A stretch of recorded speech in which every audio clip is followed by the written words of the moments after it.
আসসালামু আলাইকুম, শুভ সকাল। সবাই কেমন আছেন? আশা করি ভালো আছেন। তো এখন বাজে ঘড়ি হচ্ছে 7টা। তো আমি একটু চা বসাচ্ছি, ছেলে স্কুলে যাবে, ছেলের জন্য নাস্তা বানাচ্ছি আর আমি একটু চা খাবো আর কি।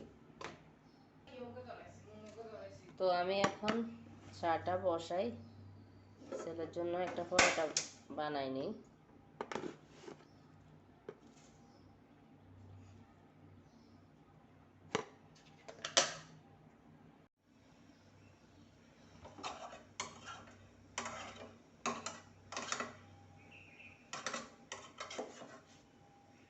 তো চাল লিকারটা একটু গাঢ় হোক, তো আমি চাটা বানাচ্ছি অন্য চুলায় আমি।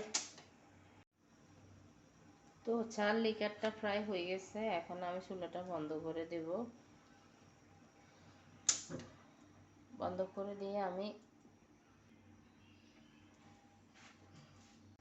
ছেলে তো চা খাবে না, শুধু আমিই খাবো চা, সেজন্য আর করে পাতিলে করে করলাম না, কাপের মধ্যে গুলে নিলাম। ছেলের জন্য মুরগির মাংস আছে আর পরোটা বানাইতেছি। তো এই তো ছেলের জন্য আমি এখানে পরোটা বানাইছি, আর এখানে মাংসের ঝোল ছিল, ওটা দিয়ে পরোটাটা খাবে, ও চা খায় না। আর আমি এখানে 1 কাপ চা বানাইছি, এটা আমি বিস্কিট দিয়ে এখন খাবো। আমি নাস্তাটা একটু দেরিতেই করি, ওকে স্কুলে দিয়ে আসি, তারপরে আমি নাস্তা করব আর কি। তো সে পর্যন্ত সবাই ভালো থাকেন, আর ভিডিওটা ভালো লাগলে একটা লাইক, একটা কমেন্ট করতে ভুলবেন না। দেখা হবে নেক্সট ভিডিওতে। সেই পর্যন্ত সবাই ভালো থাকবেন। আজকের মতো শেষ করছি। আল্লাহ হাফেজ।